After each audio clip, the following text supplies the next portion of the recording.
Yo, welcome to Movie Talk. Today we're going to talk about Goodfellas, which is a film directed by Martin Scorsese. For those that are new to Movie Talk, it's essentially where I rate a movie by analyzing and discussing the director, cinematographer, writer, casting, storyline, score, and sound design. All those things are what make a movie what it is. So we're gonna start going down the list and discussing each one in the context of Goodfellas. Ray Liotta passed away, so that's one strong reason why I'm discussing this movie. The film has a special place in my heart, but I also love Ray Liotta in this movie and a couple other ones. I wasn't the craziest fan, like I can't list you every one of his movies, but I loved him in Place Beyond the Pines, Observe and Report, and Goodfellas, he really shined. Now, if we're gonna discuss the director, everyone knows Martin Scorsese. Martin Scorsese is like a household name now. And I think it's one of those last directors that really has become a household name. Like contemporary directors, you can't really list them off the top of your head, but definitely those people like George Lucas, Martin Scorsese, Quentin Tarantino, these directors that a lot of people know. Martin Scorsese is a phenomenal director. He's directed tons of films, mostly dealing with a sort of mafioso, low-life, underbelly, underworld of like a city. Italian mobsters, and you know what, I'm gonna speak like this for now. You know what, I'm gonna talk like this for now, just to fit the movie. I mean, this was a phenomenal film, Goodfellas, wasn't it? You've seen it, I've seen it, it's a classic, okay? So let's talk about the director. Martin Scorsese is very much well known as a phenomenal filmmaker. Goodfellas came out in 1990, and at this point, Martin Scorsese directed Mean Streets, Taxi Driver, Raging Bull, The Last Temptation of Christ. He's done a lot of work, and so this point in his career, he's really kind of getting to his peak, I feel like. He's just creating phenomenal stories or finding great inspiration, and he's absolutely killing it. The film before this one was The Last Temptation of Christ, in which he was kind of receiving death threats and a lot of backlash for. But that's great that Martin Scorsese was always that director who pushed the envelope and pushed the medium to different levels for audiences to experience certain levels of uncomfortability that maybe they didn't experience before. So really we're dealing with a director who's in his prime. However he puts his stories and narratives together, they're gonna be of quality just based on films like Raging Bull and Taxi Driver. So if we're gonna give the director, Martin Scorsese, a rating for how he's doing at this point, I would definitely say a strong 5 out of 5. This guy's killing it, shooting on film, bringing these ideas to life, bringing these amazing casts together and crew, and creating very memorable pieces by this point in his career. Moving on to the cinematographer, we have Michael Ballhaus, who has worked with Scorsese. The relationship between director and cinematographer is so important because the cinematographer is essentially translating ideas and scenes in a director's head, but bringing it into the more technical aspect of camera work, lenses, and such. So that relationship is very sensitive. So I could easily understand why he's been working with this guy for so long, because once you work with someone who you can just click with and knows what you're looking for and is extremely good at what they do, why would you really want to work with somebody else, Coming with that understanding with another individual, with how you want your film to come out, it's a very sensitive and personal experience. Now, what they do in this film is phenomenal. I mean, there's like 2 really great scenes that you really remember just because of the long take and how it was approached. There's a scene where Ray Liotta's character, Henry Hill, is walking with his lady, Karen Hill, through this restaurant. This is before they got married, I believe. And they're just going through the kitchen. He's meeting these different people, giving them small tips here, there, little conversations. And they're just going through into the bar section where like this whole scene is going on, and you're introduced to so many different characters. And essentially you're brought into this world just as Karen is being brought into this world. The camera is just being the eye for us as Henry Hill is leading us through this kind of extravagant life that he's living at this moment.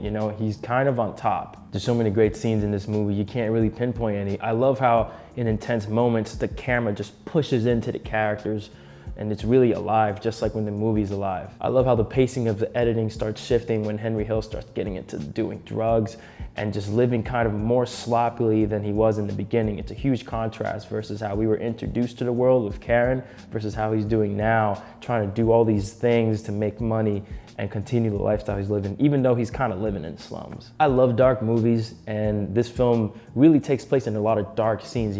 Bars, they're playing cards, they're playing games, restaurants, and it's very moody, warm. I think because this character is a crook, and we are going into this underworld of mobsters, killers, that, the lighting and how it's handled is very fitting. It's dark, split ratios, I mean, sometimes like you can't really even tell what's going on in certain scenes, mostly when they're fighting.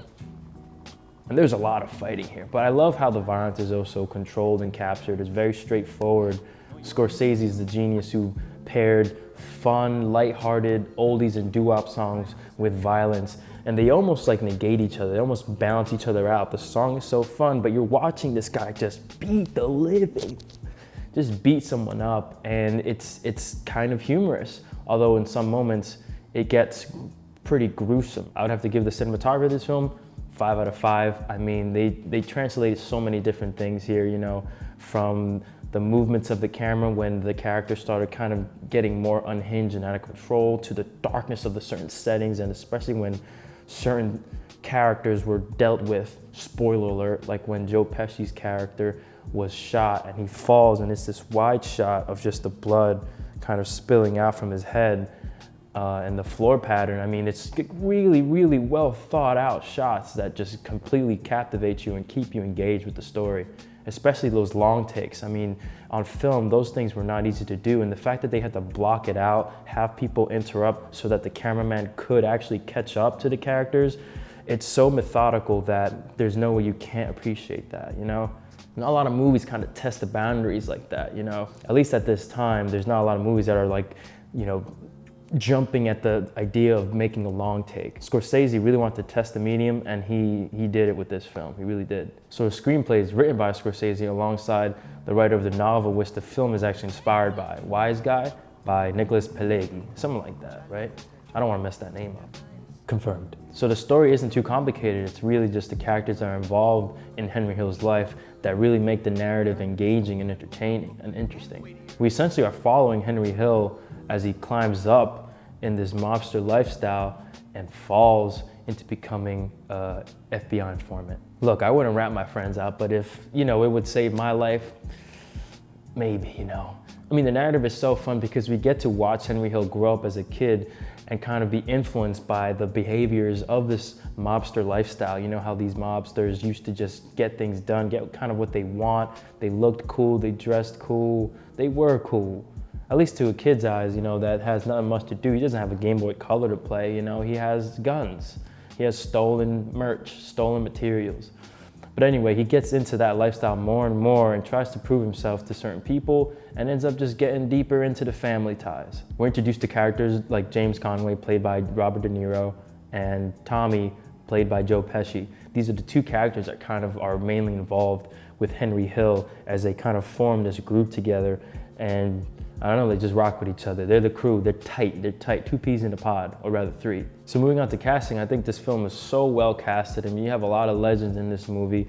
Off the rip, Ray Liotta being the lead here, you could really see he does have a leading face. He has leading energy. He can take this movie to somewhere else. His character goes through such a transition from just being kind of a young, you know, quiet dude to just a sporadic, unhinged drug addict trying to just make some more dough. He's trying to make more money, and you know, he ends up doing things he shouldn't have done behind the backs of his friends, and he ends up having ties cut, you know, forcefully because he just was selfish and he was greedy, really. He has no real redeeming characteristics. I mean, he's sleeping around, he's got a wife, he's sleeping around, and then even his close friends, he decides to betray at the end, you know? So there is just this chase of the lifestyle, the money, that I think you could understand even from when he was a child and expressing the things that he was genuinely actually interested in. That was really mainly what he was obsessed about. Although it's kind of sad, you think he would connect with these people more, that he wouldn't want to betray them. But this sort of mobster lifestyle doesn't really, I feel like you can't love anyone individually. You know, you can't really be that close because at some point in the film, you know, James was actually trying to off Henry Hill's wife. You know, James was trying to off Henry's wife and even try off Henry, you know? So, yeah, none of them slept with the fishes, you know? James, I think, James Conway, that character, he actually exists. I think he's dead in prison, you know, but Henry Hill got a place after, you know, becoming an informant and selling his friends out. It's just, it's a tough lifestyle, you know? You wanna live and you wanna survive, you wanna make money, but at what cost? Really, at what cost? I want to give the casting of this film 5 out of 5. I don't see anything wrong. I think everybody really killed their role. Joe Pesci as Timmy is absolutely terrifying. I mean, I don't want to bump into someone like that. I don't want to have a conversation or beer with that character. I mean, the fact that we would watch him and we're annoyed, terrified, and kind of hate his character, but yet we can't take our eyes away from him. He has that much screen presence and power when he's on screen. And he, you know, you gotta have that wild card sometimes in the crew. You know, I feel like I'm the wild card, my friend group, I'm a little bit crazy, but you gotta have that wild card. And you know, definitely in that world, you're dealing with people that are murderers, crooks. You don't really care. They're very indifferent to things they do. And I think his character makes a lot of sense. You know, it comes from a place of rage, and typically short people are also, they gotta be louder, they gotta be upset, you know, to make a, you know, mark because they're shorter. You know, if you're like 4'4", you need to yell, you need to shout to stand out, right? So his character was really terrifying, which is crazy, you know. And he was a murderer, he was a cold murderer. I mean, he shot that kid that just said, go fuck yourself, because he was being a dick to him. So don't say go fuck yourself to a mobster, number one. That was kind of funny. Don't do that. Number two, you know, just forget about it. I mean, this guy's a piece of shit. Why would you even try and bother, you know, saying go fuck yourself? It's moot, it's pointless. His friends did egg him on sometimes though, but man, that character was so violent. It really kind of was a great representation of how like real murderers might have been at that time, you know, like ruthless, careless, indifferent. The characters are great in this film as well, because you're essentially following Henry Hill, and then him being the lead, you're just getting into these other characters' stories, but not getting too much out of them, you know? Like, we never really learned too deeply about Robert De Niro's character, but we know he's the cool, smooth guy. He's a charmer. You know, he has a lot of money. He knows how to deal with people. He knows how to deal with people literally in the sense of killing and being pals, you know? And then Joe Pesci's character is just as captivating. Now you have like Karen, you have like someone who is married to a character like Henry. I feel like that dynamic was a lot of fun too, because Karen, although I feel like initially as a woman, you might be floored by this lifestyle. You know, you're introduced to this whole world and it's extravagant, it's fun. You get a table somewhere where normal people can't get a table. You know, that's a big deal. If you get a table somewhere where like no one could really get a table, you don't really question who you're with. You're like, huh, he did this? Okay, I'm just living this, you know? And you kind of want someone who wants to, you kind of want someone you know could protect you, right? Who could kill someone if they fuck with you, or maybe not kill, right? Because that's a little violent, but beat the shit out of them, like Henry Hill did when this guy kind of harassed Karen. You know, she told him about this, and she was pretty distraught about it, which bothered me too. Like, if someone were to like harass, molest my wife, like I would go out of my way to do some shit to them. And it's funny that they literally lived across from each other. So then at that scene where Henry Hill parked and walked over and just beat the shit out of him with the butt of his gun, you know, I was kind of applauding. Because, you know, guys gotta stop being pieces of shit. So it's interesting, there's actually some maybe redeeming characteristics of Henry Hill because he protected his girl, but at the same time, what did he do? He used violence, right? He used violence and he handed her the gun and told her to hide it.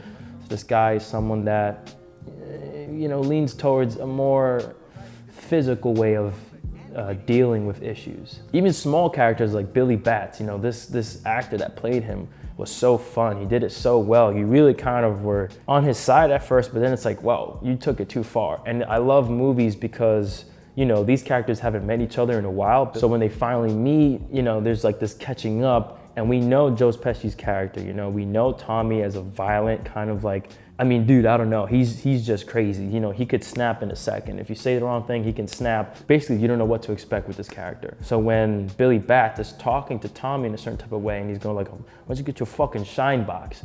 You already know that, damn, this guy is probably gonna fucking die. This guy's gonna get murked. You don't talk to someone like Tommy like that. But Billy Batz doesn't even know how violent of an individual Tommy's really become, how much he's changed, and he doesn't really like to take anyone's bullshit. But he played that character so well. He was kind of like a douchey dude. He didn't deserve to die, but peace out, Billy Batz. You know, how about you go get your fucking shine box? Really, this movie revolves around soundtracks. It's a wall of soundtracks, a wall of doo-wop and oldies. And as I mentioned earlier, Scorsese does always a dope job of finding fun, loving, lighthearted doo-wop and oldies, and, you know, playing it during a scene, like, I mean, and it's all very metaphorical, I feel like, you know, playing that one song, And Then He Kissed Me, was that the name of that song? When Henry Hill and Karen first walked into the restaurant, and that restaurant scene, you know, that song was playing in the background, and it's like a fun, it's a fun song, and it's kind of introducing the world that Henry's in almost as a fun place. Like, this is awesome. It's like a dreamy thing that you want to be a part of. But I also love the moments that it's playing when there's these violent scenes going down. It seems so fitting, but I don't know, you know, I wouldn't think it'd do to something like that. So soundtrack, I would give a 5 out of 5 too. I don't really see any, you know, I love the oldies, okay? I'm actually a big oldie fan. I love the Ronettes, I love the Ink Spots, Louis, I love Etta James, I love oldies in general. I don't know why, you know, I attribute it to Fallout 3 a little bit, a video game I used to play, and I used to work at Johnny Rockets, and they used to play oldies all the time, and I was kicking back.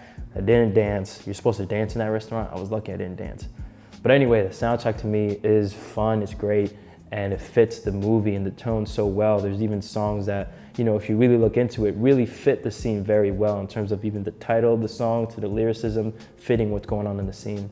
There's a lot of rock songs too. There's a variety that give you different sorts of energy because the movie itself is a bit of a roller coaster. You know, you're going on this fun ride that gets to some dark places and to some high points and low points, and it's awesome, it's fun. The sound design in this movie is also pretty great too. I mean, there's a lot of moments like in the restaurant, you really feel you're in these scenes, you feel you're in these moments. Nothing in my head stands out right now in terms of sound design, but there's definitely great editing, like when Joe Pesci's character Tommy gets shot in the head and it's this abrupt cut, you know, it's like these powerful moments, and the sound design knows when to be present and not to be present. After that scene, once James' character receives that news, like, oh, there's nothing we could have done, you know, he's gone. Tommy's gone, there's nothing we could have done. You know, there's just silence, and he starts crying. There's like this clear, now I don't know if he was crying because he lost his friend or because he knows maybe everything is over, you know, like the whole thing that he had going on with this small crew, him running the show, it's over because Tommy was a true Italian, and for him to become a made guy, it was a promising thing, you know? But with him gone, things will be so different. And from there, really the movie starts going downhill in terms of how James and Henry treated each other and just Henry's world that we're following. Yeah, Ray Liotta did a phenomenal job with this role. I really, like, you don't even see Ray Liotta, you know? You see this character that's just gotten himself into some shit. And I love how much he changes throughout, from the beginning when he first meets Karen to the end, when after he gets to the drug selling, drug dealing, and he's like being watched, and you know, he's become this paranoid individual, and you know, Ray Liotta acted so well, really portrayed that, really gave off that feeling of like hysteria. I gotta give Goodfellas a 5 out of 5. It is a classic, everybody knows it's a classic. It's long, but movies used to be longer, and they used to be more about characters, character development, stories unfolding, you know. And really, for me, I was along the whole ride. First time I watched this movie. I've watched this film at least 8-9 times now. But yeah, you know, that's my rating. What do you guys think? Do you agree? Do you disagree? Did you like the movie? Did you not? You gotta admit though, Ray Liotta killed that role, right? This episode really is in dedication to Ray Liotta. I can't wait to maybe dig into more of your work. You've done phenomenal in my eyes, you know, in the movies that I've watched you in the movies that other people have watched you in. You've gotten a lot of love. I especially love Killing Them Softly, even though he gets fucked up in that movie. He gets like beat the fuck up. But rest in peace, my friend. Thank you guys for tuning in. Make sure to like, comment, subscribe. What should I review next? Let me know. Cheers.